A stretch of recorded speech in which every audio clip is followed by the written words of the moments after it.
guys, you already know this is your boy Dance God Lloyd, and you are listening to the Science Digest show on ỌDADEÄ New Vibes. Click on the like button, subscribe, and share. Let's go.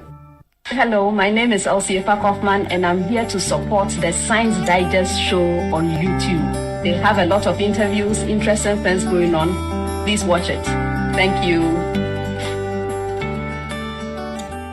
For more updates on science, technology, and innovation, why don't you go onto YouTube and watch the Science Digest show? It's the best show on YouTube.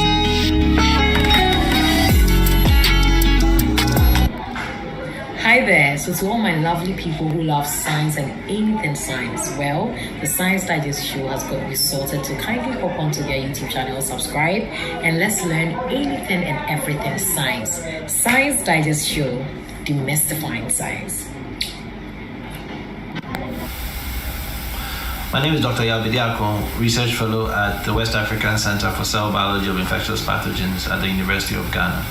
The Science Digest show is an informative program that explores issues of scientific relevance in Ghana. So I encourage everybody to watch it for up-to-date information and updates on any area of science as it applies, as it's relevant to Ghana. I'm a medical doctor. I encourage you to watch Science Digest on YouTube. Let us demystify science. Thank you. My name is Professor Gordon Awandare. I'm the Pro-Vice Chancellor for Academic and Student Affairs at the University of Ghana and the founding director of WACBIP, West Africa Center for Cell Biology of Infectious Pathogens. I love the Science Digest show. Keep watching and supporting the show. You can follow them on Twitter, Facebook, and Instagram. Thank you. Hi guys, my name is Salasi, Prosecco SMQ 2019, and one of the first beneficiaries of the Science Digest show. I'd like to recommend the Science Digest show for everyone because it's one of the only educative shows that's entertaining at the same time. It's very, very captivating and teaches you a lot. Very, very good for high school kids and even like students above high school level. Thank you. Hey guys, you already know this is your boy Dance God Lloyd, and this is the Science Digest show. We did demystify the science. You know the vibes are there inside.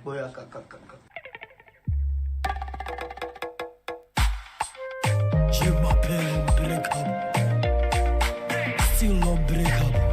Only God. Yeah, I ain't yo there, ain't yo there, ain't yo there, ain't yeah, no.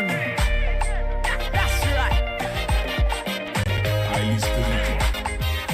Hello, Akwaba, and welcome to the Science Digest show. Bienvenue. Today is an interesting time on the show. Science Digest show, demystifying science. Science Digest show, yam no fiko. We're grinding the science to the very finest and minutest of particles. Today we have an interesting topic, and the topic is Rethink, the state of STEM and computing education in Ghana and Africa at large. Today on the show we have an interesting group, and without much ado, I would like to introduce this group, headed by Mr. or Dr. Sethayim, and this particular group, they are doing so much. They go by the name Bountiful Technologies. Bountiful Technologies. Welcome to the show, my guests. Thank you. Thank you. All right, so Mr. Sethayim and Roland Peku. Roland Peku, you're welcome, Akwaba. Right, Bountiful. Why Bountiful? Wonderful. This when you talk about bountiful, right? It's bounteous a lot, huge, right?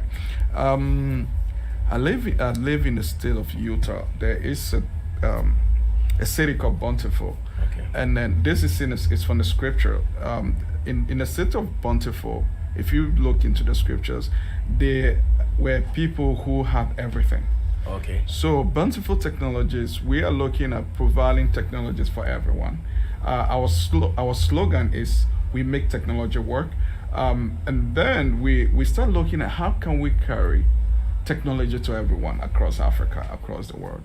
And then we started Bountiful since 2013. So this year, August, will be 10 years since we started our organization. 10 years? Yes. So we've been focusing on STEM education, making sure that each child can have access to STEM and computer education in Ghana. So this year we're going to have our 10 years anniversary. As part of that, we are organizing a global STEM and computing summit here in Ghana, and it will be on the campus of Pentecost University. We are bringing researchers, professors from Sweden and from the US, and then we will be working with local team. For example, at the University of Cape Coast, we have the School of Education we've been working with for the past 6 months, and then we also looking at other industries like the public sector and the private sector, bringing the ecosystem together to be able to create a curriculum or an opportunity for everyone, especially not leaving each child behind. Wow, leaving no child behind. Yeah. Interesting. And you are very sure you'll be able to achieve this goal? Well, that is why we can't do it alone. We're working with other. For example, currently we are in about 30 private schools in across Accra. We work with about 2 school districts, public school districts. Like for example, at Tiwa West, we've trained about 250 teachers and provided them with STEM kits, and they become their TOT, trainer of trainers. They go back to train other teachers to be able to implement STEM in the classroom in a very novel way. We also at Aguna West Municipal, where we've been able to train 150 teachers. And what are we doing? We're doing a snowball effect where they go back and train other people. So we work with a Gotha Institute as well to make sure that we can have all these resources to give to teachers. And part of our summit coming up, we will be providing resources to teachers. Where can they go within the community to be able to access resources to implement STEM in the classroom using materials? Although we may have other materials like the VEX robotic kits that we use, the snowflakes and all of those STEM kits, but we want to point teachers to resources, to free resources that they can have access to create that exciting class, engaging class of STEM for their students, and creating a pipeline of STEM career students that will be able to go into the field of STEM. For example, engineering. Some may ask, what is STEM? STEM is science, technology, and engineering. And as we know, the world is transformed by innovation. So we in Ghana, in Africa, we don't want to be left behind. We want to prepare our kids as early as preschool for them to be able to prepare and get the skills that they can start solving real life problems in Ghana and across Africa and become a global citizen as well. Awesome. If I heard you well, you mentioned free resources. So by extension, are you trying to refer to a means of improvisation or? Yes, for example, if we should be able to point teachers to, if you want to teach coding in a classroom, what are some of the resources you can get? There are a lot of materials out there that we can point teachers to. And we're also looking at kits. We could provide STEM kits, but teachers can go back. If you go back to fundamentals, those days we use bamboo stick, we use canned, we use tin tomatoes, where we used to make cards. But ask yourself, are we doing that? These are resources that teachers can bring to the classroom, especially in public school. They have limited resources. Now with our private schools, we provide the kits, we train our teachers, we provide the kits, and parents pay for that. But for it to reach more people, we think that working with public schools and providing them the necessary training and pointing them to those resources that they can use within their classroom, they can find in their community, and they will be able to implement. And then what is it creating? We're creating a sustainable ecosystem of STEM teachers that will be excited to say, oh, I can teach computer science because I have a laptop, or there I can download these materials. There are videos they can show the kids. They can go outside there and just tell them, walking through the engineering design process to identify the problems, brainstorm with their friends. Already we're doing that, right? And then make sure that the kids can get more excited and have that discovery moment where they will be very excited to go be able to implement. And don't be afraid of a math class or afraid of a physics class or biology or a science class. They will see it as fun, because most kids, most of us were born as engineers, right? We have that discovery mind. We were very curious. What happened? that died either in class 2 because of a teacher who told her, oh, you can't do this, and that creativity, or because of our culture, right? You cannot ask questions to another person here, because, and that shut down your creativity, your thinking. So we want to make sure our students can think and be able to question. When you can question, you can identify, oh, this is a problem. I think if this is corruption, there's a problem. How do we solve that? And you can use the engineering process to go through that and come up with solutions. So these are some of the things we want to point our teachers to. Not that, oh, I don't have this because I live in the Sunafo, I teach in Abumusu area, I don't have the resources. But you can point the teacher, look, there are bamboo sticks around, there are this other materials you can use. We all have them. We buy a lot of shoes, and the boxes they're empty. What do? We throw them in the garbage.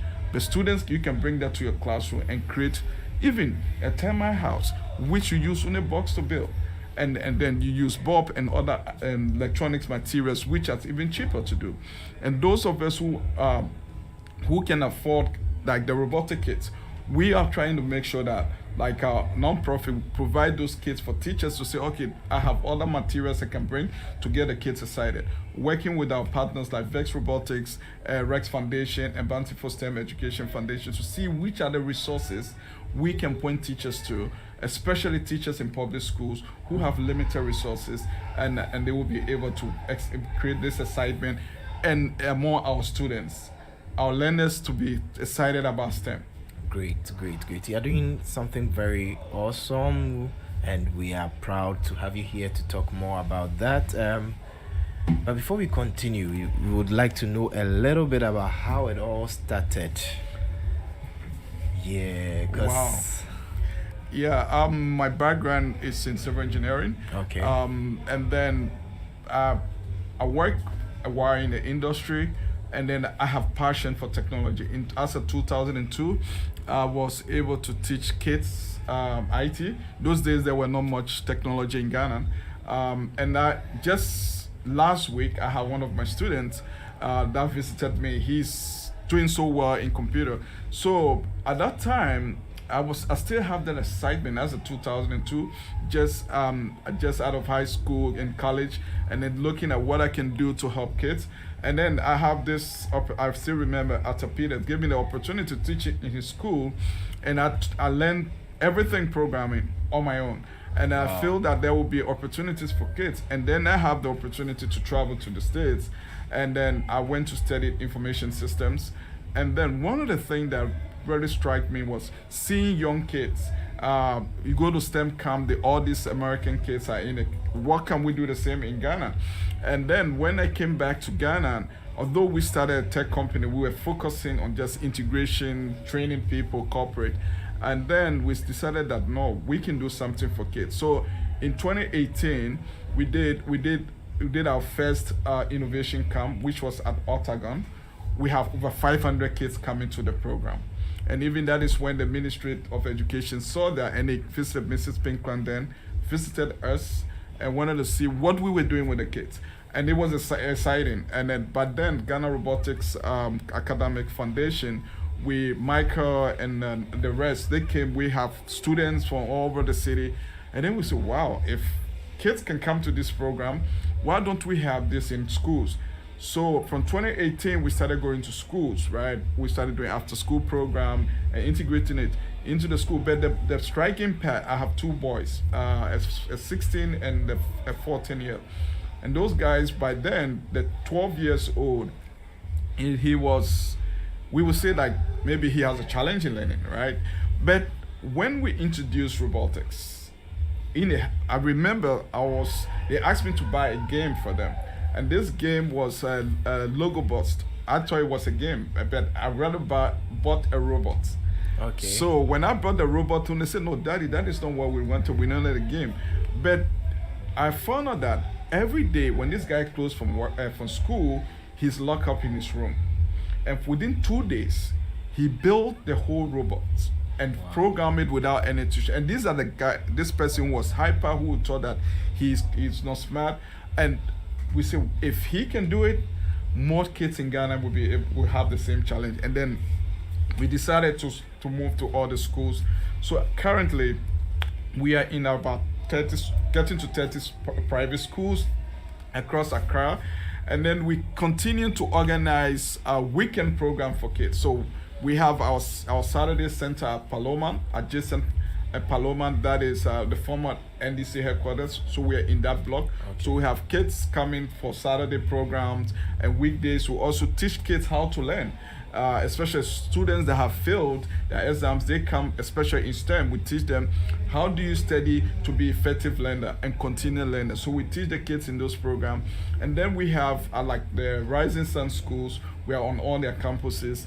And then we also run virtual classes for kids who cannot come to our center to be able to participate in our program. Even last year, we sent the first elementary students into the VEX Worlds. The VEX World Robotic is the largest robotics competition in the world, which have received the Guinness Book of Records, over 5,000 teams. So we sent the first elementary school student from Ghana to the competition, and they got about 22 awards. Wow. And then we also this year sent 22 students with 3 coaches to the US to also participate.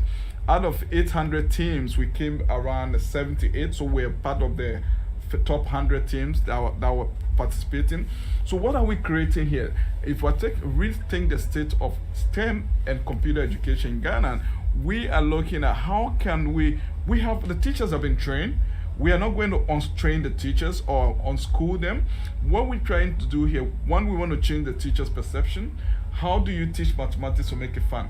Because remember those days, in your mom teach, you go to the kitchen, put half of this in a soup, cut at this half. You share oranges with your brothers. Give me half of that. You all did that. We did all of that, but these are mathematics for the real world.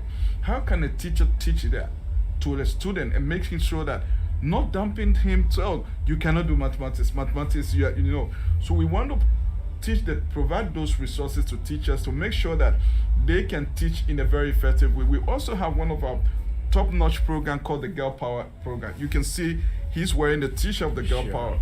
Now the Girl Power program also helps us to inspire the girls, because research has shown that we only have 30% of girls in STEM related career throughout the world.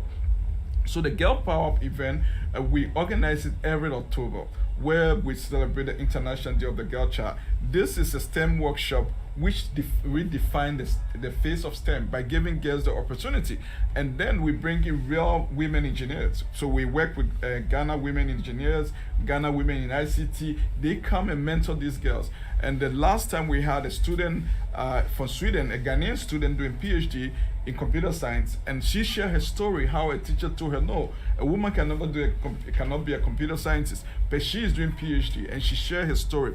What are we doing here? We are mentoring these girls, inspiring them. We have some girls from the Achiever girls from NEMA that currently we are running a workshop, only girl boot camp at Goethe Institute. And these girls are selected from all public schools across the city, and they are going through a 12-week boot camp where we're teaching programming through the STEM-related field to show that these girls can do that. They can go back, and these are all girls from business schools that are coming to this program. What are we doing here? We are inspiring. We are creating. We are saying that, okay, you can go. Your teacher have taught you all the theory. You come to us and put it to life, right? Don't make these kids excited that I want to be the next engineer for Google. I want to be the next engineer for Amazon. I want to create my own business. And if you look at our STEM, our center, we have a second E, which is we have science, technology, engineering. And the E, another E, which is entrepreneurship. What are we doing here? We want to create the students to think, okay, my great idea, what can I create a job for other people? So we don't want our students to come be part of the Unemployed Graduate Association. We want them to create opportunity, because innovation is about creating opportunity. How can we make it a business? How can we make our innovative ideas to create opportunity and job for the future, right? So these are some of the things we're doing.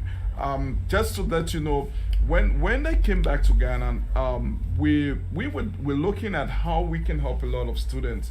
I grew up in a typical village in Sunafo, in the eastern region, which we have just 3 teachers in those times, in JHS. But I saw a teacher that taught me maths. He was a national service for Akraka, and he was making mathematics exciting. And all of us took the opportunity, and we were able to go to high school, and then went to college, and then be able to do what we do. So for us, especially for my team, it's like we giving back to the society. So that is why we need to rethink. It's not the old way we should be teaching our students. They'll allow the students to ask. They'll facilitate their learning. They'll create equity and inclusion into education.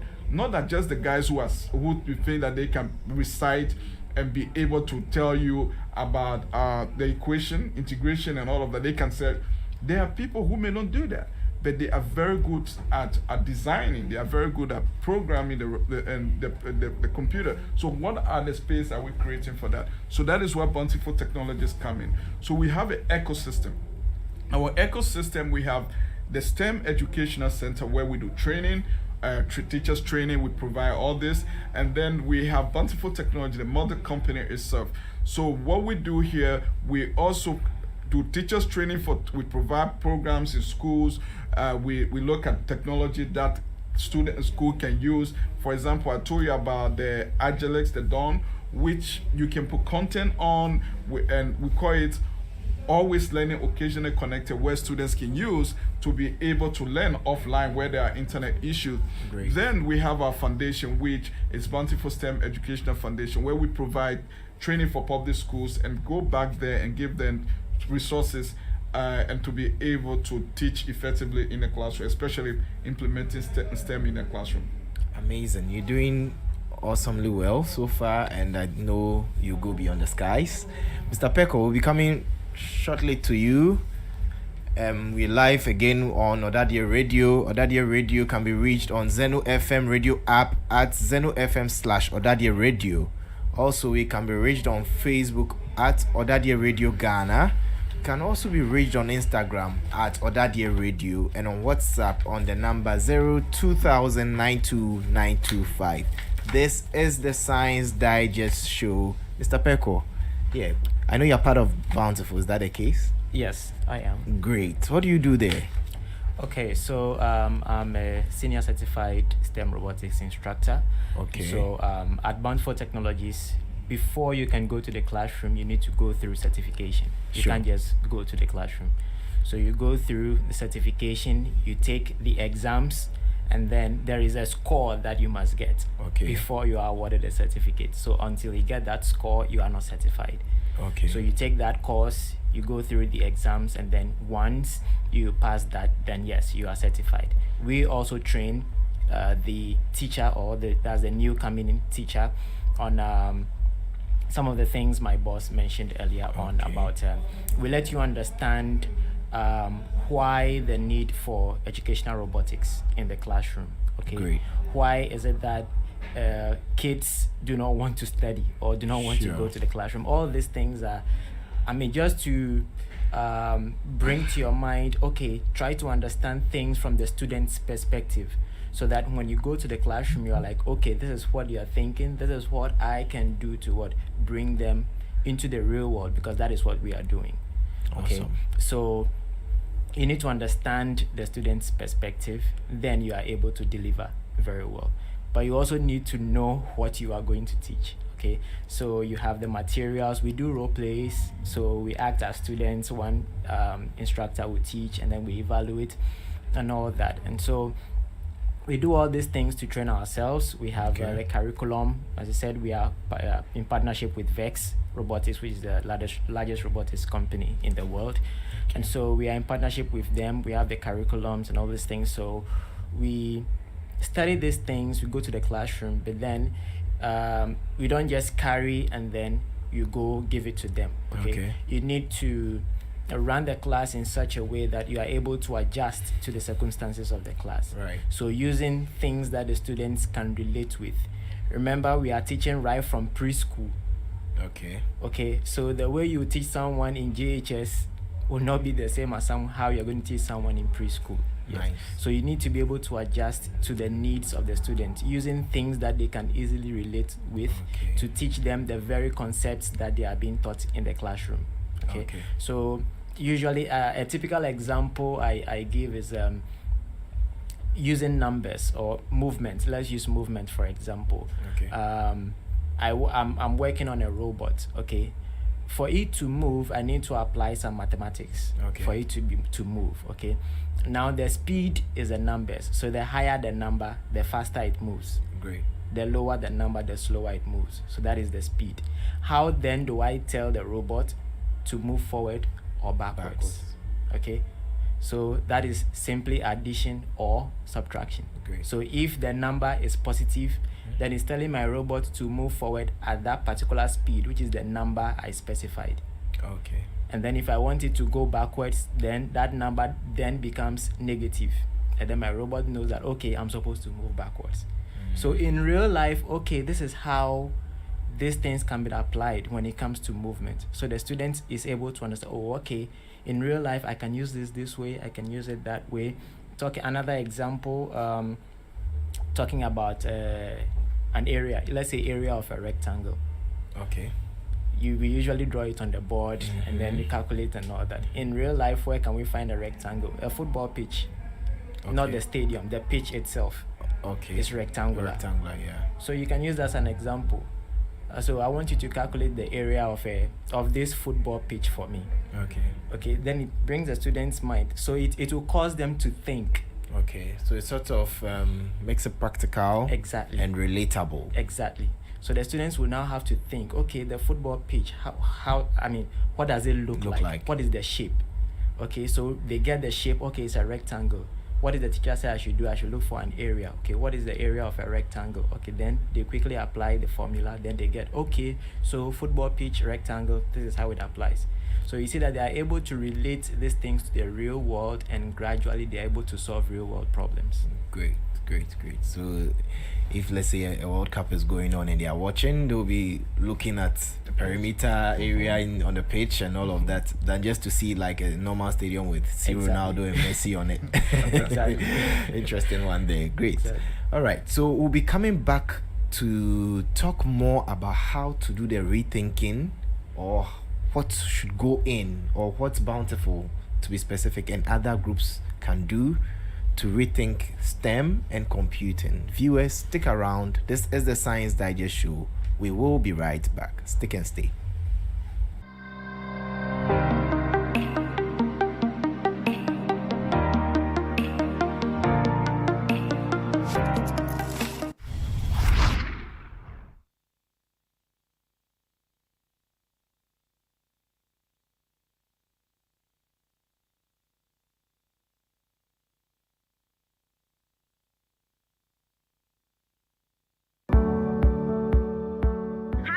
My name is Sohiniba Kosiachewa, your Miss Agriculture Ghana.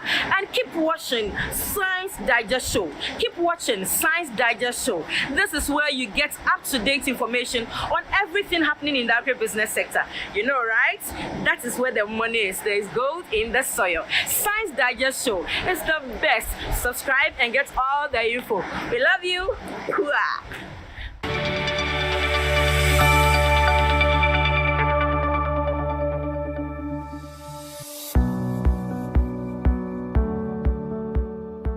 So the world around us, interestingly, has changed a lot, and thanks to technology, and that's why I'm excited, and I would want to recommend to you to watch Science Digest Show.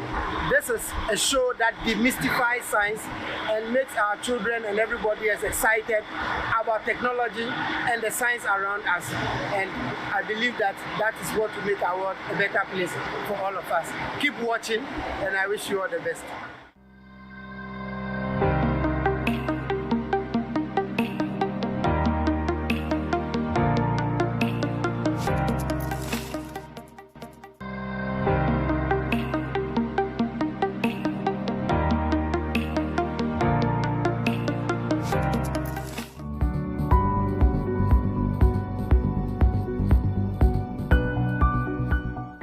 Viewers, welcome back to the show. This is your authentic show, the Science Digest Show. Science Digest Show, demystifying science. Science Digest Show, live now on ỌDADEƐ Radio. ỌDADEƐ Radio can be found on Facebook at ỌDADEƐ Radio, and also on Instagram at ỌDADEƐ Radio, and then on WhatsApp on the number 02000 92925. We are back on the show, and this time we are rethinking STEM and computing in Ghana and Africa. Mr. Seteyim, over to you. Wonderful. As of 1963, Dr. Osajifo Kwame Nkrumah made a statement that with technology and innovation, even the Sahara Desert can blossom. Great. And that is still relevant today. We need to think how we are implementing STEM in the classroom. Okay. One, we need to identify how we are training our teachers. Okay. Do our teachers have the passion to be in a classroom to teach? Two, are we providing them with the skills and resources that will make them exciting to go teach?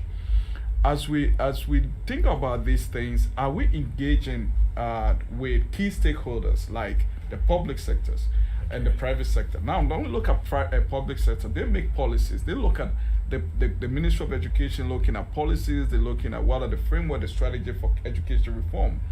Now, as they implement that, are they consulting with the public sector? For example, industries. What are the skills that are needed? If someone is studying engineering, what are the curriculum? If someone's going to become a computer engineer, what are the curriculum and the classes the students should take? Are they doing internship? Are they mentoring? Are they talking to these people in the industry? Then research. Are we doing research to look at the curriculum? Are they relevant with what the students would need? Are we creating that pipeline? That is one of the things when you look at the current education agenda by the Minister of Education, Dr. Yao Osei Educhum. One of the things he's talking about is making sure that the students are able to engage and create that pipeline of engineers. That's why they're talking about STEM. So as we talk about STEM, how are we engaging all the players in that ecosystem? And that is what we need to rethink. We need to rethink how we train our teachers. We need to rethink how we provide resources for our teachers to teach STEM. We need to rethink how even we get the students that are in the program to motivate them. How can you look at your creative mind like the visual arts and tell them they cannot do engineering, or they cannot do the mobile phone? You say they are all user experience design that designed them. So how do we look at that and be able to integrate that into our program? What are the curriculum we are developing for our teachers, so that the teachers, when they go out there, they can be effectively teach? Now, going back, how are we seeing other people around the world, our partners or our neighbors or other countries? What are we learning from them? So one of the things we are doing at Bountiful Technologies is that we are engaging with all of these people. We work with the government. When they call us, we're working with the teachers. We are working with NTC to make sure that teachers can continue professional development program. We're working with VEX to see that how can we work with their experts, their educator experts in Pittsburgh, to be able to create a curriculum that is more relevant to our need. How are we looking at our Swedish partners? What can we look at and be able to say, okay, what have they learned throughout this time, and that what can we learn and be able to implement that? And another thing we're also looking at, the key players in the industry, are we speaking to each other? We hear this person is doing STEM. What is the standards? So we need to create the standards into the ecosystem. For example, IoT is doing the work. Innovatech, Ghana Robotics, Bountiful. Are we speaking to each other to be able to create a standard that is, if we provide any resources for the students, are they able to capture that and be able to be successful? Do we need to create that? And that is where we have to rethink collaboration, research work, equity and inclusion. Those in the rural community that don't have access, the teachers that have been posted to those areas, how can they have relevant materials to continue to teach and get a class excited? That is where we come in. We go into this community with our nonprofit and be able to train these teachers and make sure that those teachers have the resources. You don't just train a teacher and walk away. You also go back and give them resources and get them excited, to get the student excited and create that pipeline. So that is how I would think that if we want to create a successful and a sustainable STEM ecosystem, we need to rethink and how we even provide computer education. And not just dropping laptops in the classroom. Are the teachers trained? Does he know how to use that tool to even teach a student? We just, okay, We are providing computers for each child. We are providing this. Are the teachers that are going to deliver those materials? Are they being empowered are they build those capacities so that when you provide these resources to this teacher, for example, I can just go and give a vest kit to a teacher when he doesn't even understand why do we use robotics to teach STEM. We need to first train the teacher. How does he put his student on the way to learning? So all of these things we have to rethink as we work with College of Education. That is one of the things we're working with UCC to look at what are the programs that community STEM, integrated STEM, what are the robotics, how do we integrate robotics in the classroom, how do we integrate AI in the classroom? All of these things have to be rethinked. Not just we just pick it and say, oh yes, because it's happening in Sweden or it's happening in the US, we have to do it. We need to rethink it, we need to evaluate it. How does it become relevant for our country, for Africa? And then our students can tap into those opportunities, right? Amazon is set up a factory in Nigeria, and the same thing, a warehouse in South Africa. Google has laid a fiber all the way from Togo, coming all the way up here. Are we preparing our students for those opportunities? Microsoft just have a $1 billion innovation studio in Lagos, Nigeria. What are we doing about it? Our students, are we getting our students prepared for that? So that is what we have to rethink. Our policies must be relevant. Our tools that we provide to our teachers must be very relevant. And then we must train our teachers. And parents, what are the tools we're giving to our parents at home to get excited to teach our kids, right? It's not like, although the teachers spend most of the time with the students, but they go back home. Are the parents being engaged? Are they involved in the children learning? How are we creating that ecosystem to make sure that everyone is responsible to train one child? What about students with disability? How are we including them in our training? So as we think STEM, the creative mind, helping our students to be one critical thinker, lifelong learners, and also involving ethical training into our program. Students can be very smart. Are they ethical to do the right thing? Another thing we have to also think about, personal financial management. Are we teaching our students to be very self-reliant so that they can also, as an engineer, how do I use my resources for the benefit and also be able to live within my means? All of these things should be holistic training. It's not just teaching STEM or providing the tools and you walk away. When he's an engineer, he's a rich guy. How can he invest? How can he create opportunity? So we need to look at all of that. When we look at that, and then when we can now say that, yeah, these are the things we can do. 5 years from now, I want to be able to say, yes, these are the students I've trained, and these are the industry they are working in. And also would be very proud to see that happening. Like I saw one of my kids, my student I taught about in the year 2000, he's a top IT guy. He visited me, and I was very impressed. And and these are guys that taught in Jesus. So research has also shown that STEM should start at early. High school is late. Middle school is late. Start in elementary. Preschool, let's get the kids excited.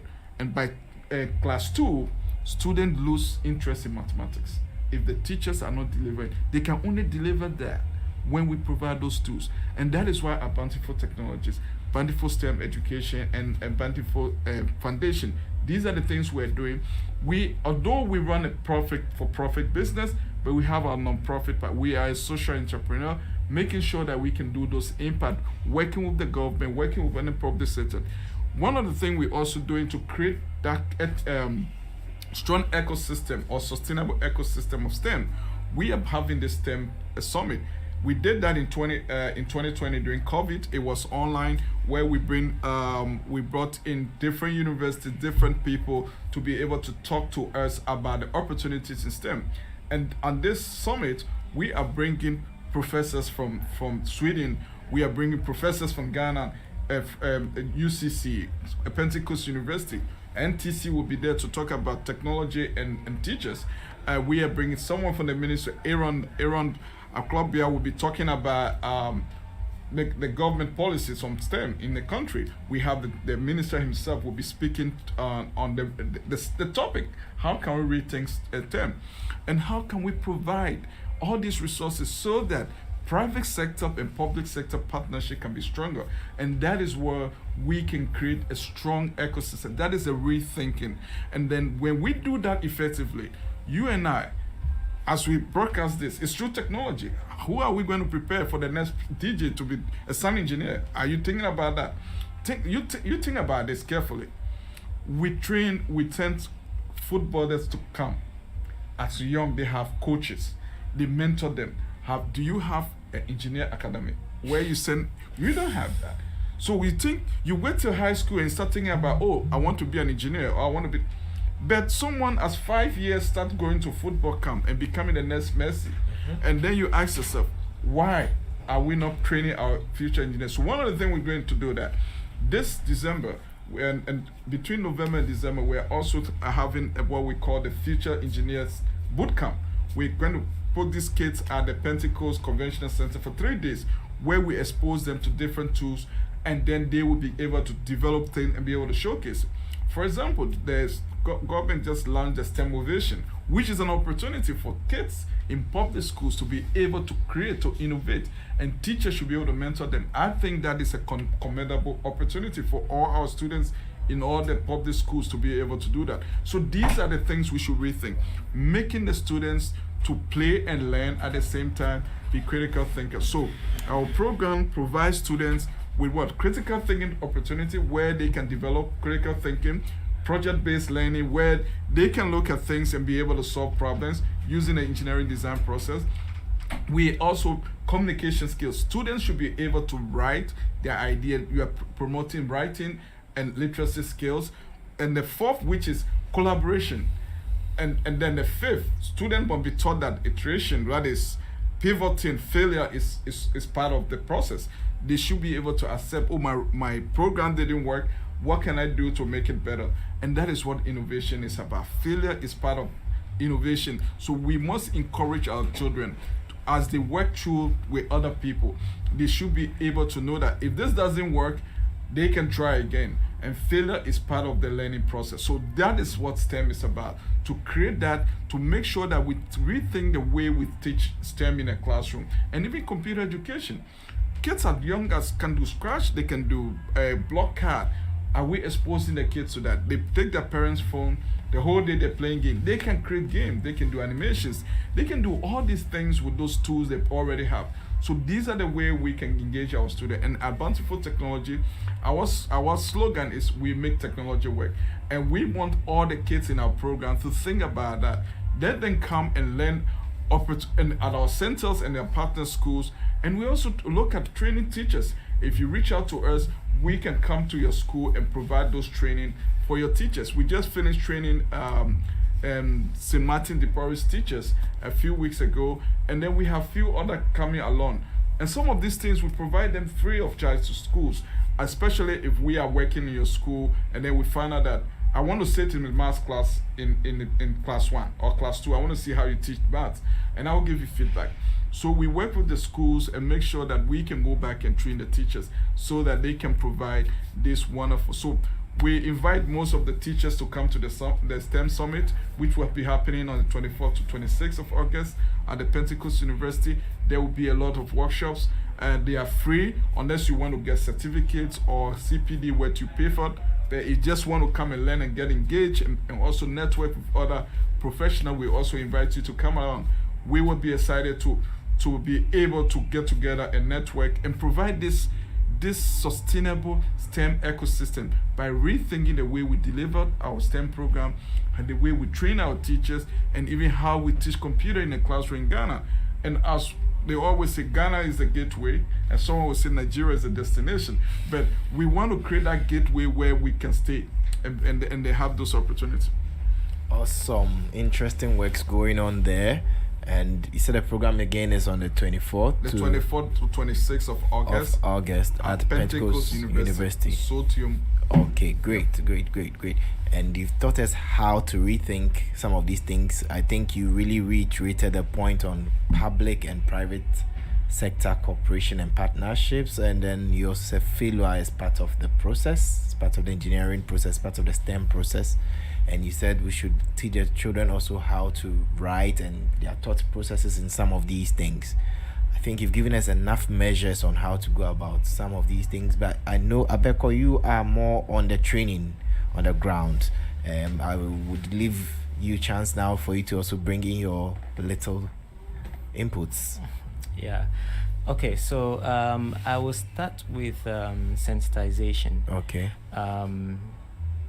Why I'm bringing this on board is we also need the engagement of parents. Great. We need parents to be involved in the Alright. child's learning. We realize that parents who are very much involved in the child's learning, you tend to have these children perform better than parents who put in minimal efforts in the child's development. We've had parents go like, I want my child to stop coming for classes because they've seen robots killing people on TV and stuff, and so robots are bad, and so how can you create a robot that will be killing people and all this stuff? Okay, and so sometimes it's the notion. Okay, sometimes some of the things we see on TV, I always tell them, hey, this is a script someone wrote. It's a fantasy and all these things, but I mean, we are talking about things we can do to solve real world problems. So we need to let your parents know that, okay, this is the direction we are going to. Okay, just as Mr. Eyim mentioned earlier, you have football academies and they start at a very tender age, about 5 years, and then they train all the way till they become top professionals. Okay, but then when you come to the sciences, we don't have these things. Talking about STEM, we don't have these things. And so when the child is engaged in the program at an early age, they tend to become better. They do better. Last year, when the two students he mentioned who participated in the Vex World competition, when they came back, one of the parents sent me a voicemail and more of an appreciation, and she was thankful for the coaching that the students have had over the period. And she realized that, so as at last year, the students have been in the program for about 4 years. Okay, and she said over the period, she has realized that his boldness, has increased. The ability for him to express himself has also increased. His performance has gone up, not drastically, but there's been a steady improvement. Okay, and so one other thing is him expressing himself. She realized that now when you are saying something, he listens carefully before he speaks. So he's able to break down whatever you've said and then comes up with a better answer to whatever you are asking him. And so she was very appreciative of the process that the children have gone through. And that is one thing that we also want the parents to understand. Often they want spontaneous results, but it is not the case. It's a process. Okay, they trust the process. Exactly. Even Elon Musk, with what he's doing, he has failed several times. Even with the top people he's working with, that is where the iteration comes in. You might not get it perfect the first time. Okay, even if you get it right, you need to test and make sure it is right before you share. Okay, so all those things are part of the process. Like what you're seeing here, they didn't do it in one instance. They had to test. You build, it doesn't work well. Okay, you go back to your engineering notebook. Okay, we tried this, it didn't work. Let's change it this way. I think this will be better.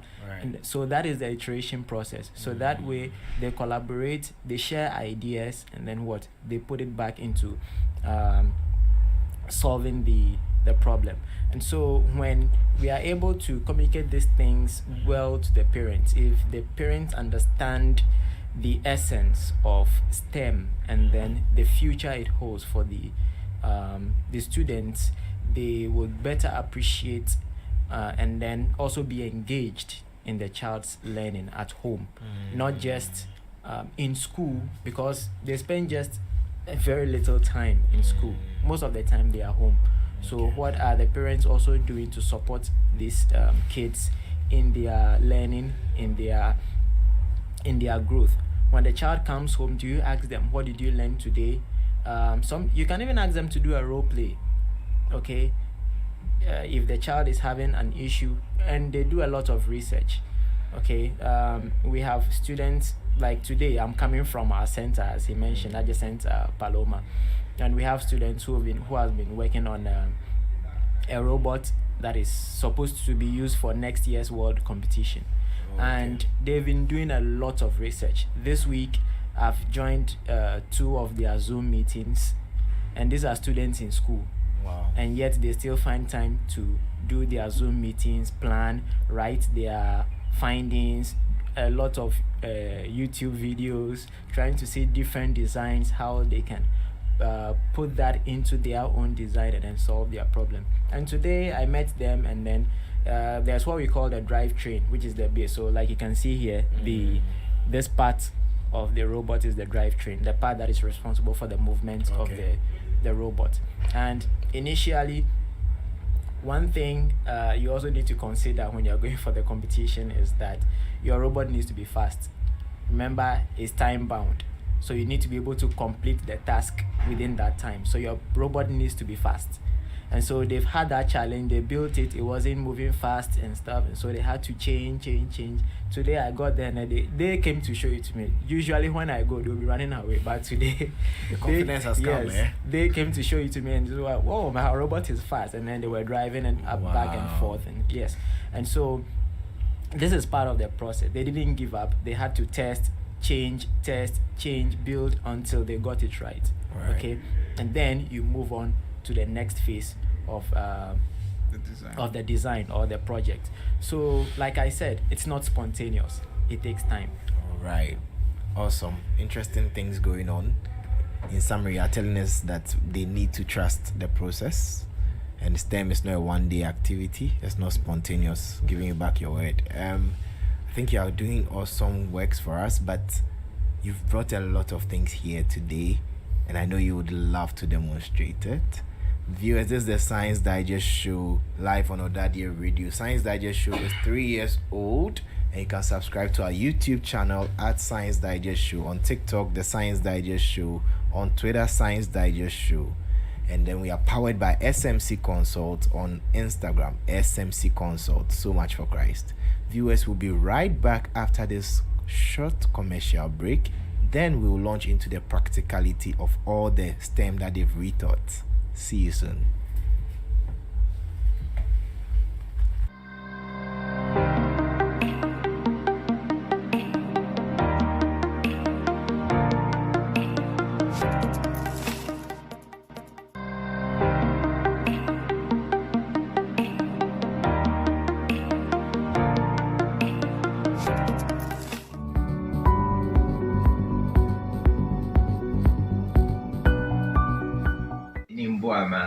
A medical doctor.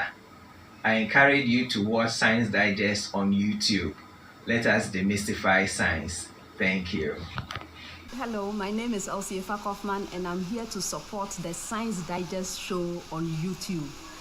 They have a lot of interviews, interesting things going on. Please watch it.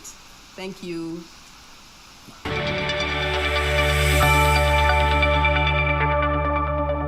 Welcome, viewers, back from the quick commercial break. This time is demonstration time.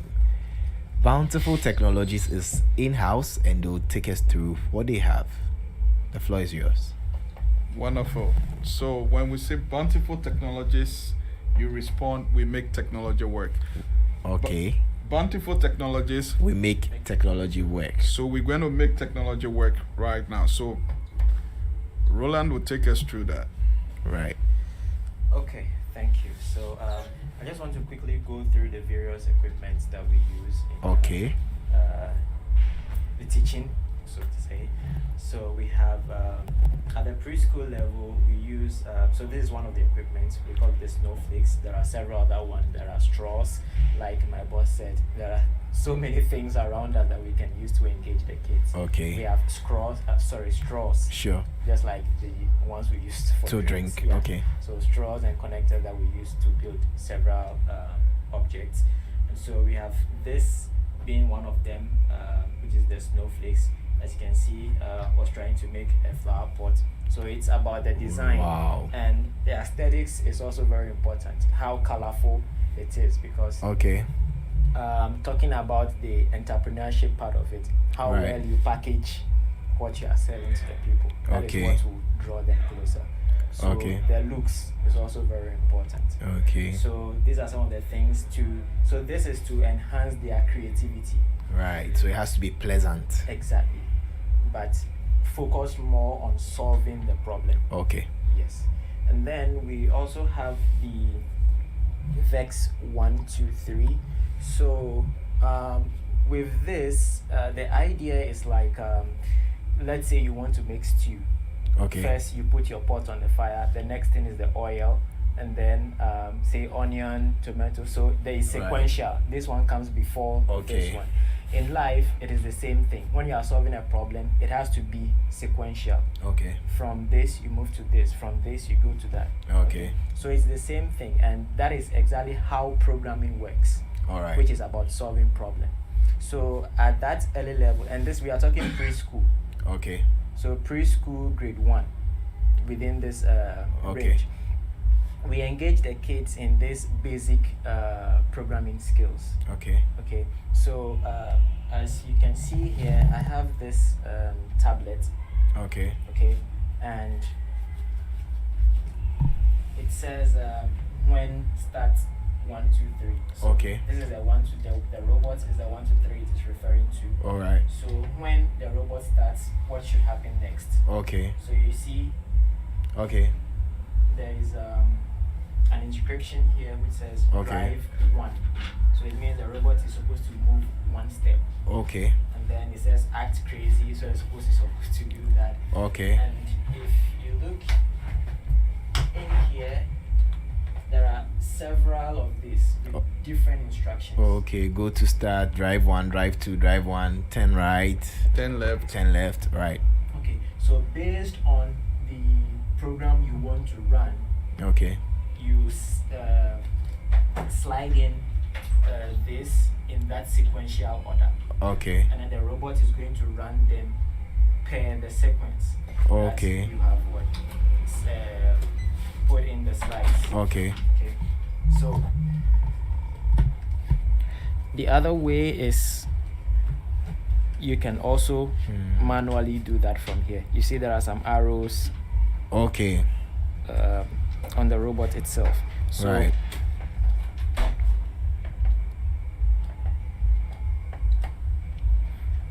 sorry.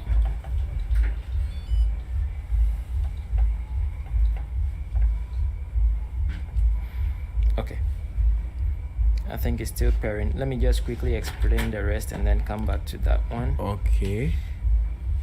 So this is for grade 2, grade 3. Okay. This is what we call the VEX Go. Okay. Okay. Vex Go. VEX Go. So these products are from VEX, aside the snowflakes, of course. Okay. All these products are from VEX Robotics. Okay. And so, as you can see, they are plastic materials. Right. Okay. But then they are made as Oh, your thing is moving now. yes. Said it was pairing, so it had to take some time. Okay. Okay. Okay. All right. So this is a plate. Okay. You have beams. You have gears. Okay. Several different equipment. There's another case. We don't have that here. Right. But then you have all these things. They are plastic, but then they are made more of industry materials. Okay. Okay. So when you go to the field, you might have a shaft. You have Okay. a gear. You have wheels. You have a chain. Okay. All these things. So they try to make this equipment, but in plastic. Right. So that the students can use them to create what they want to. Just like you have screws, they have connectors, which Okay. are made of rubber. They Okay. have standoffs, several different equipment, all to help them to create this or the robot, so to say. So in order to make the robot to solve that particular problem Okay. that they want to solve. Remember, it's project based, and so Okay. it is always focused on creating something to solve a particular problem. Okay. Okay. So this is So it's problem specific. exactly. Okay. Exactly. So this is the VEX Go. You have the VEX IQ. Sorry. Okay. The Vex is becoming a lot. a lot. So it's like they have a lot IQ. of equipment actually. Okay. A whole lot of equipment. Great. So this is the Vex IQ, which is grade 4 through JHS. Okay. Okay, and you can see this looks a bit complex. Yeah, it is. It looks a bit complex. So you have to know your mechanisms, how these things work. For instance, a typical one is, let me just explain this part of it. So this is a gear. This blue with the tooth in here is a gear. Okay. And then, I don't know if you can see beneath it is another smaller gear. one. All right. Okay. Now the idea is if you compare what you have here, this smaller gear. So this is a shaft. Okay? Right. There's a shaft there. This shaft that's linking. Connects to this motor. All right. So when the motor spins, it will spin this smaller gear. Okay. And that will spin this big gear. Okay. Which will cause this to move up and down. Okay. So the noise you are hearing is the noise from the motor. Okay. But it looks like the smaller wheel, let me call it a wheel or a gear. A gear. It moves in an opposite direction to the bigger one. Is that the exactly? case? Yes. Okay. Yes. And then you have over here you have 3 of the gears. Okay. Okay. Now the concept is, let's say I don't know if you can. You are taking a close look at. Yeah, I'm taking a very So keen this look. one is moving in this direction. Yes. The other one, the middle one, is moving in the opposite direction. And this is supposed to move in the same direction as the first. So that because the ties are connected to this and this, those two need to move in the same direction in order to have the robot move the way you want it to move. Okay. So you see those two at the end are moving in the same direction. Right. Okay. Whereas this is not the case up here. So that is why, as you said, the down one is moving in a different direction. This one is moving in a different direction. Okay, because this is serving a different purpose. Okay? Right. Also, when it comes to speed, this part moves faster. Than this part. Makes sense. Industry-wise, when the gear that is connected to the motor is smaller than the part that is controlling the main moving parts, okay, so that particular mechanism will move slower. Makes sense. But then when you have a bigger gear connected to the motor and then you have a smaller one connected to the other part, it will move fast. Okay. In this case, they made it the opposite, to move slow. Okay. The reason being that, imagine at the port, you have a heavy duty car and then this opens, picks up, let's say a container. Okay. Closes, what's the name of that part? This is a claw. Okay. You call this the claw, and then this is the arm. Okay. Okay. So imagine the claw picks up a container, and then it is moving so fast up and down. Imagine what will happen to the container. It will just flip off. Okay. Okay. And so this side moves slower, just to make sure that the object is steady. Yeah, is steady.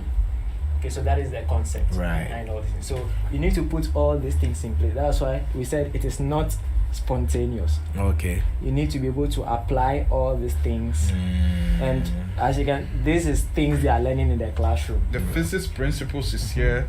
On you are looking at how the force moves, and then even the angles at which this is moving, right? So you need to design in that way. And the students have already been taught geometry. Okay. Some have been taught physics. They know what the motion is. They know what momentum. They know what acceleration is. All those things we've taught them. We are not teaching you acceleration. We are applying those things to teachers. So now the students are, okay. And this is how it works. And all of these and there are ratios. The gears have gear ratios, all of them. And they've taught them fractions. You already taught those fractions, right?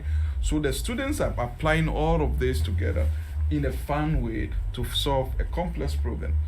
And this is something that the astronauts are using to get to Mars. Wow. So they built a robot, even if you recently those the vessel that got destroyed. Yeah, the submersible. Right? Yeah, submersible. Right now they are using they use robots to go in there to check, to pick the debris. So you can see where we are going with this. These are, and also mechanical engineering. Their wheels and gears are all mechanical engineering. So you can see the students at very age, this is class 5 to JHS, that are 4 to JHS are building this.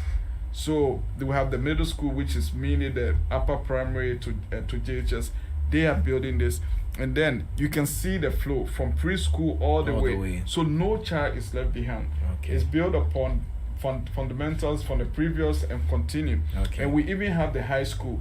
The high school is real industry. They have even what we call the high school experiment. That is industry based. They don't use plastic. They use metal. There is actually metal with screwdrivers. They use screw. Even they tell you that if they are using it, they have glasses they wear, the goggle to make sure that it protects their eyes. So you can see that in high school they are preparing you, and they are doing high level program, the Python, the C++, C programming to gadgets, to program those gadgets. Some of the kids, you'll be surprised the programming skills they have, because and then this same thing, you are going to use your controller.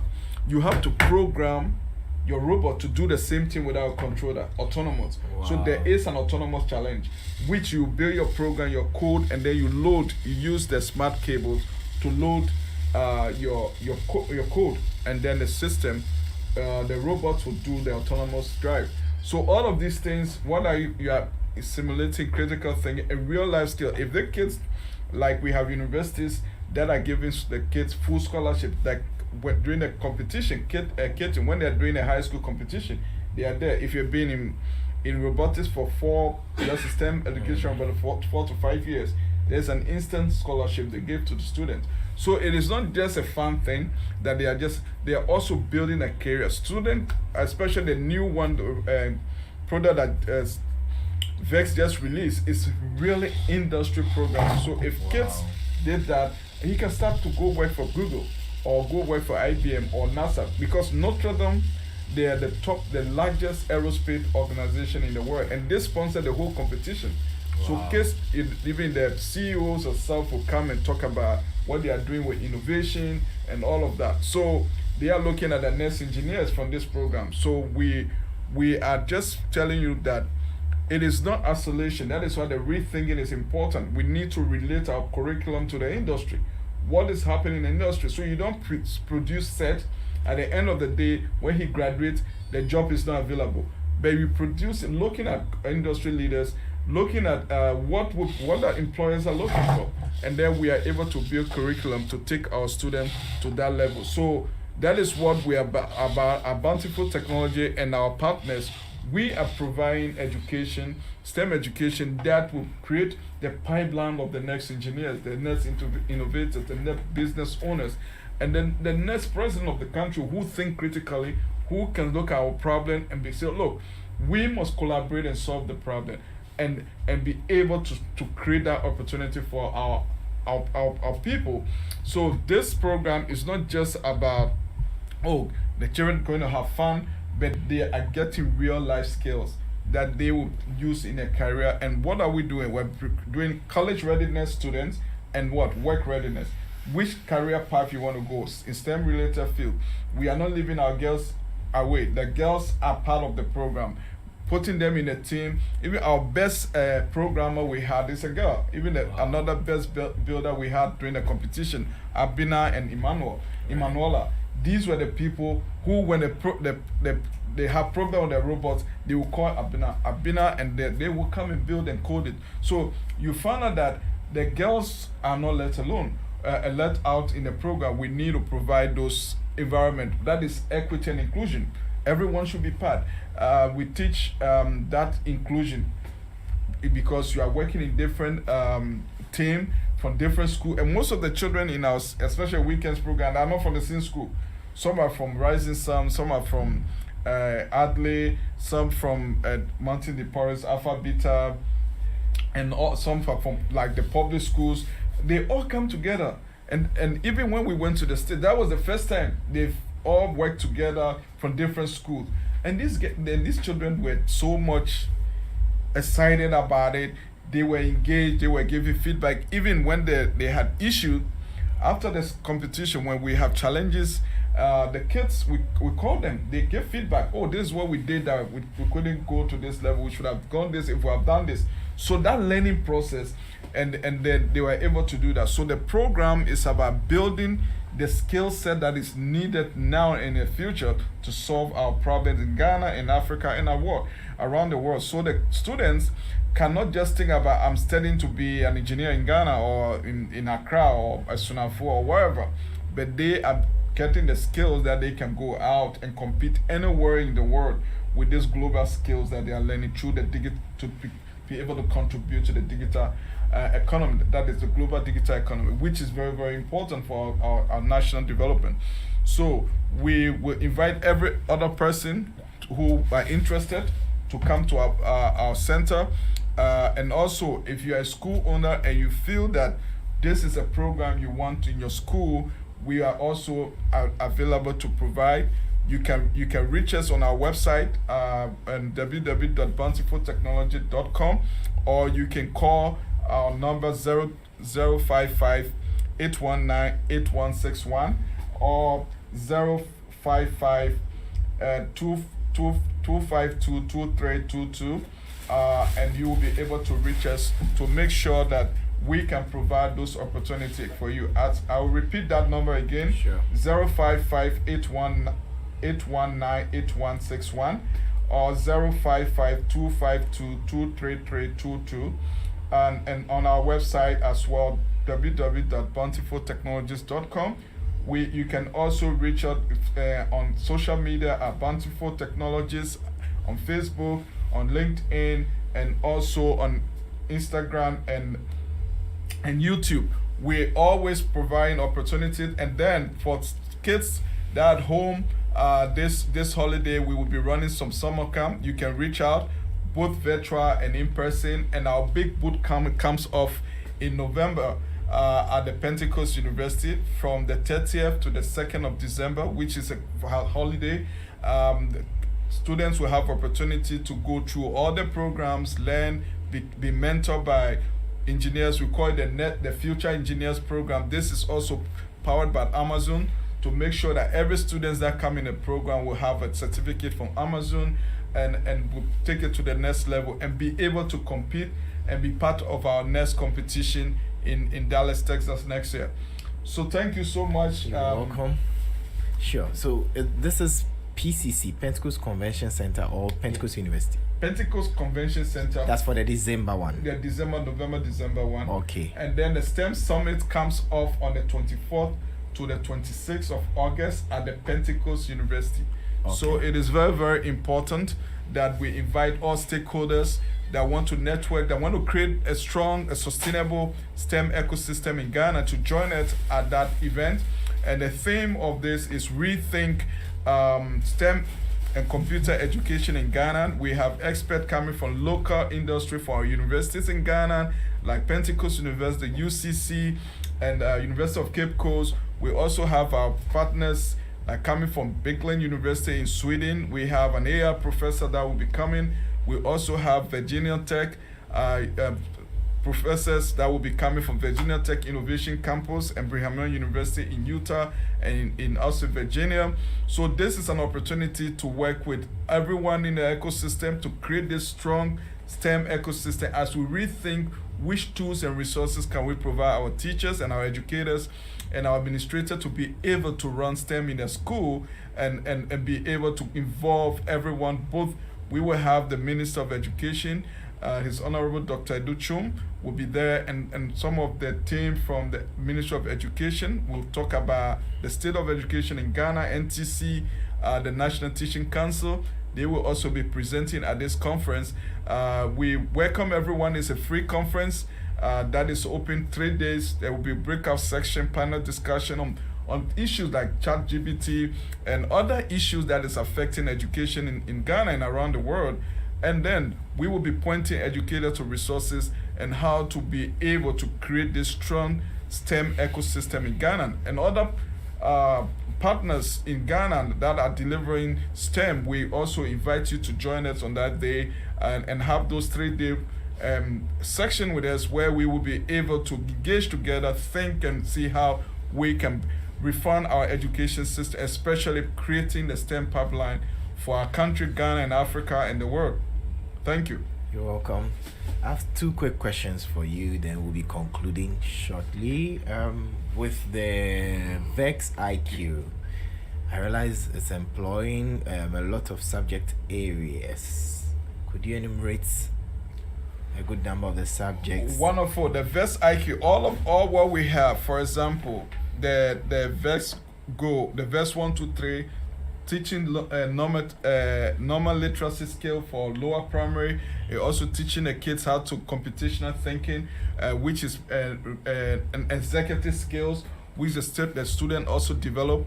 And then collaboration, this they do it in teams. So as young as that age, you imagine how getting them together. So they are learning to become a team player. The goal also, they have to, starting from the class 3 to class 4, they start building that skills, the math skill, the science skill, how to put different stuff together.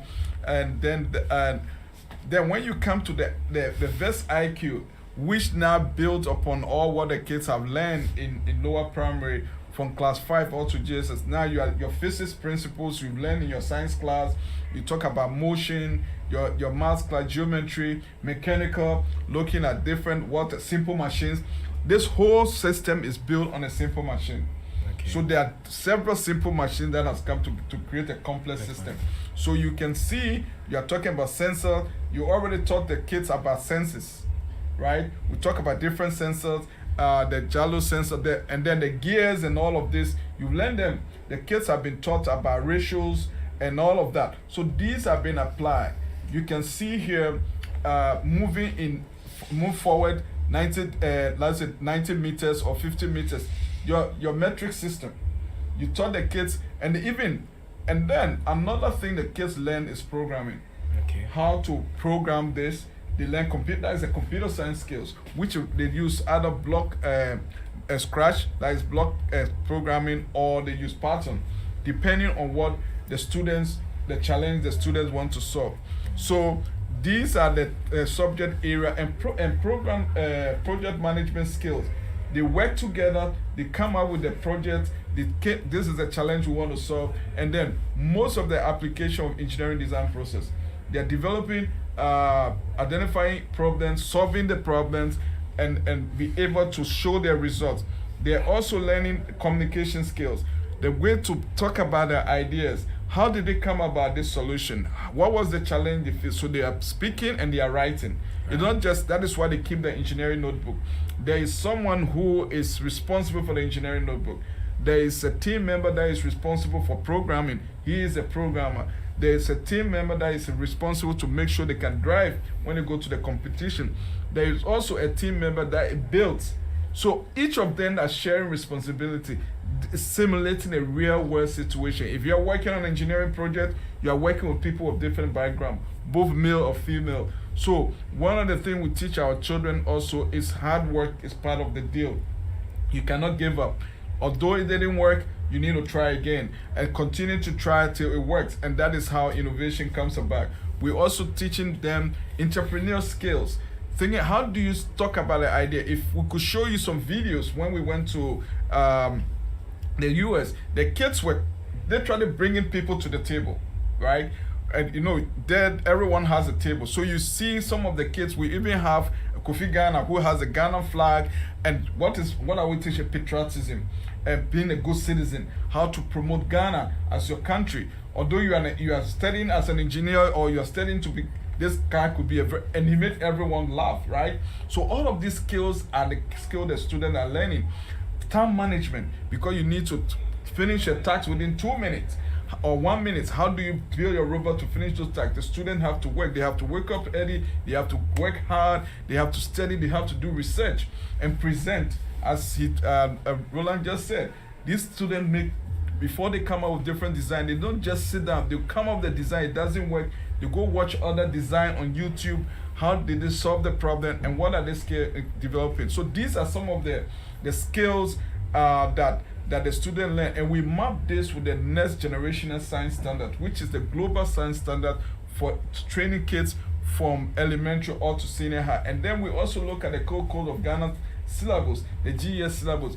They've introduced robotics, and what are the skills that teachers would need to be able to implement that. That is why we're working with NTC to be able to do professional development program for teachers and continue to provide them the tools and resources that they will be able to implement STEM in a class. So that is how we rethink STEM and computer education in Ghana, to make sure that we have this strong pipeline of engineering students, computer science, like a doctor like you, and our sound engineer. Who is going to be the next sound engineer? How do we prepare them? As we said, I will close with a quote from Dr. Nkrumah, which says that if with technology and innovation, even the Sahara Desert can blossom. So if he said that 1963, how many years ago? That's so many years. It's still relevant today.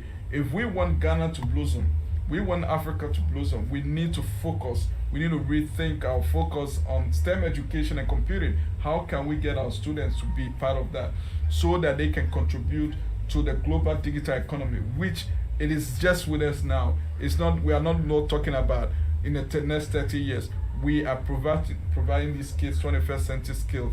So they are critical thinking, problem solving skills, project management, and effective communication, and be able to have self-confidence and express themselves. So these are the things that students need, and that emotional intelligence to be able to feel and say, oh yes, I feel and I learned a lesson, and how do I get out of that?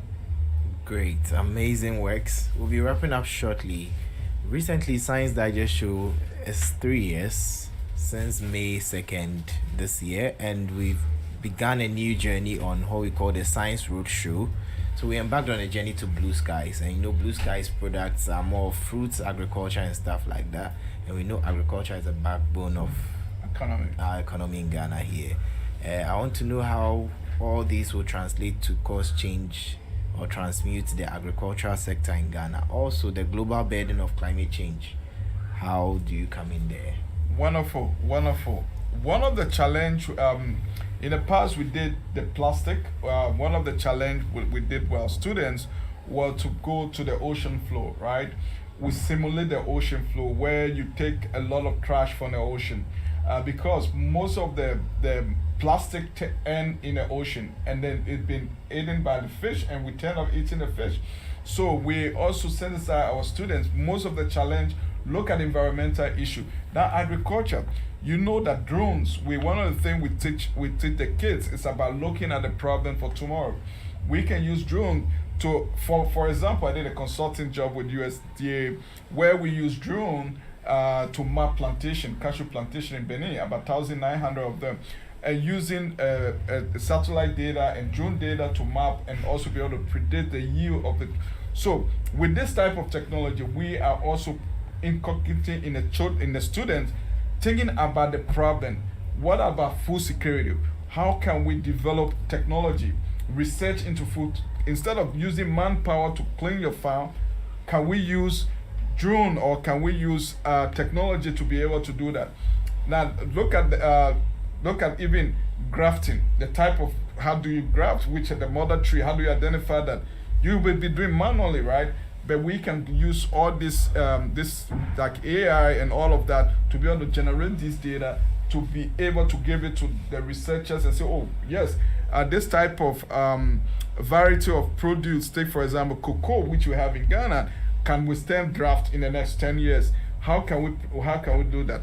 Then we come to energy, which we have in crisis. We're also encouraging the kids to come out with ideas and challenges that they can solve, like our energy problem using solar. And how can they harvest the solar energy to be able to produce energy that is green energy for us? So all of these things have been, and then we have other partners locally that has come out, like Achievers has come out with a book on environment, right? Climate change and all of that. So we also promote that in a project that the students work. They do drawing, they do all of this, are part of this. So all of these things are helping to look at how we can address food security through agriculture, but using technology to do that, to be able to feed the world.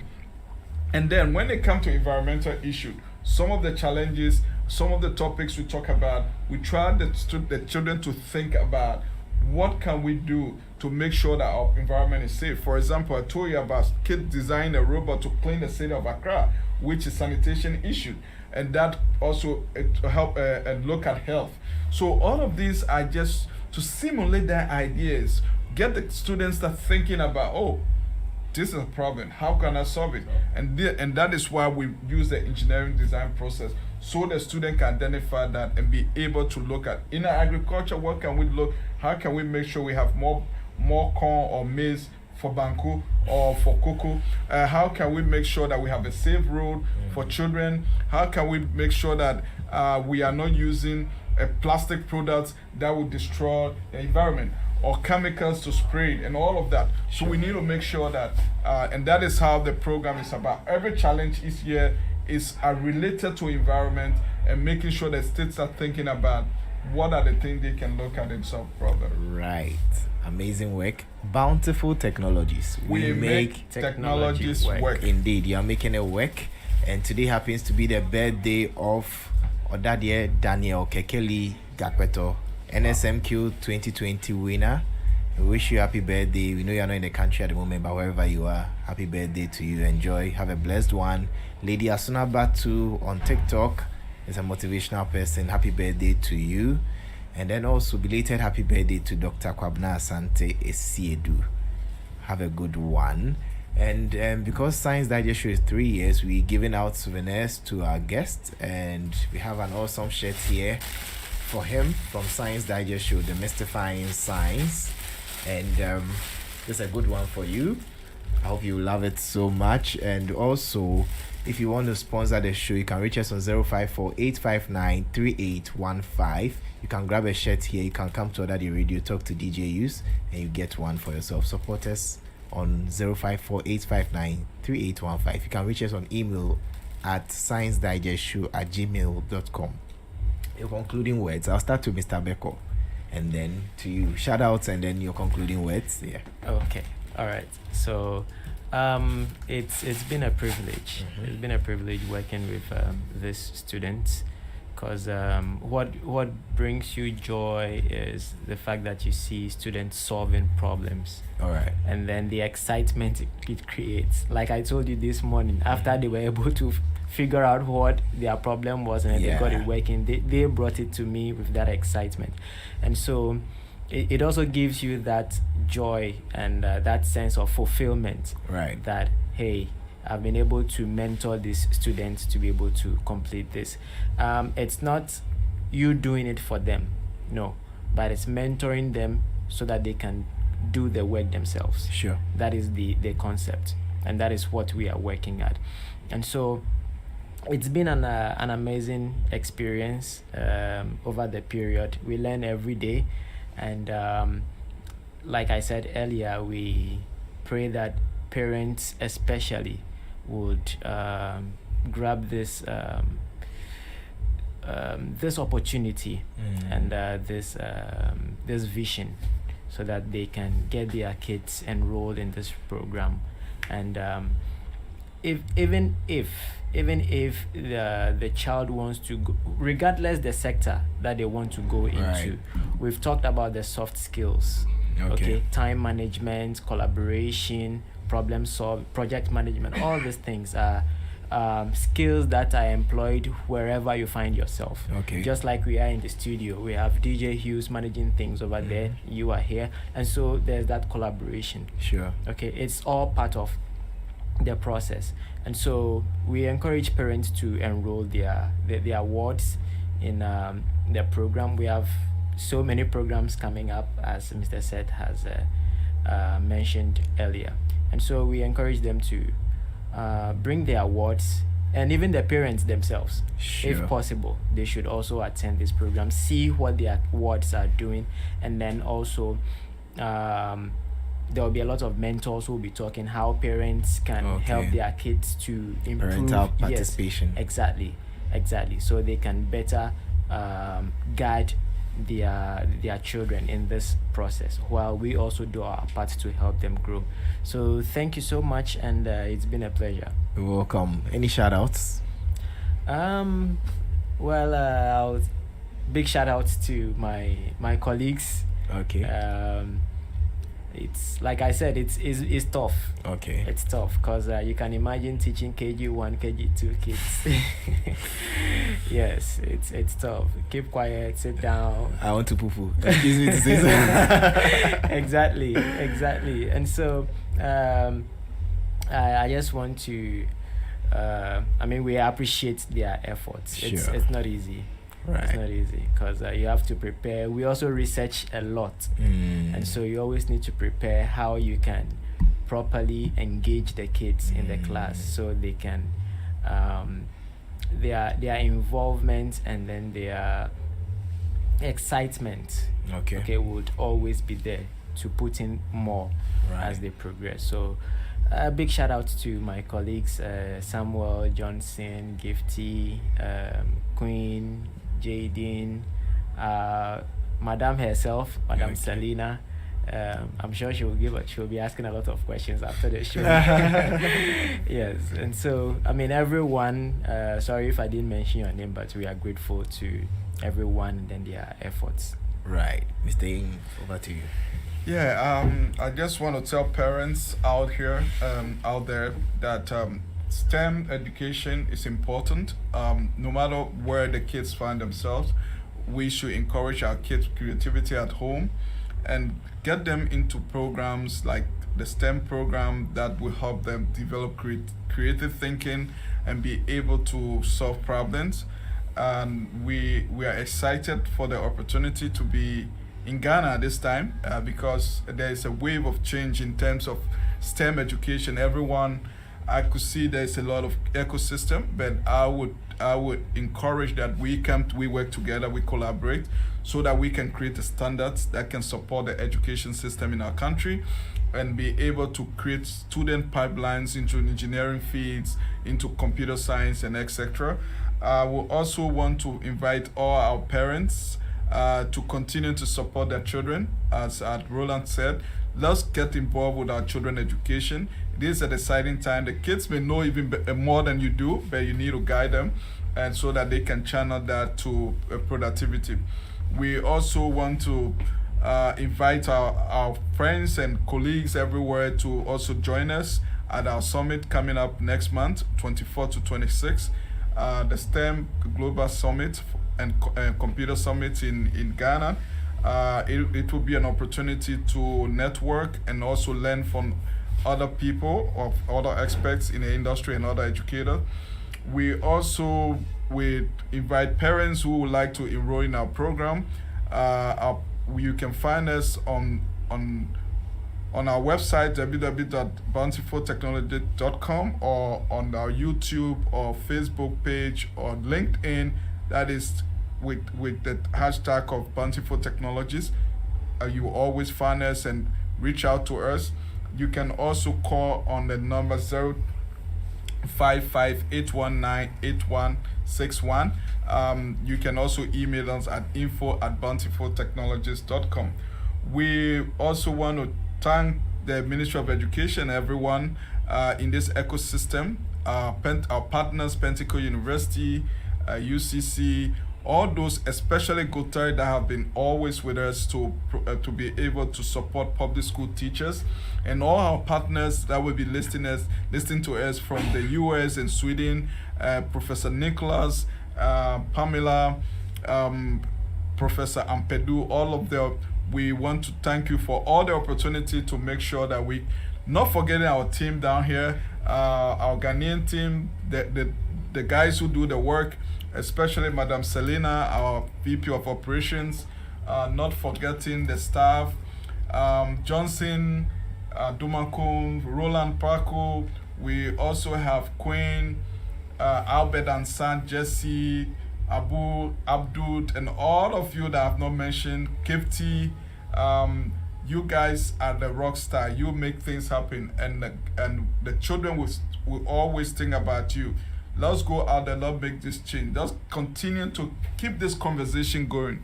Also, I want to thank the Science Digest show for hosting us. This has been a wonderful experience. I think you're doing a great job. Keep it up. We need more such a platform to be able to create the information we need out there. Thank you. You're welcome so much. Viewers, this has been the Science Digest Show live on ỌDADEƐ Radio.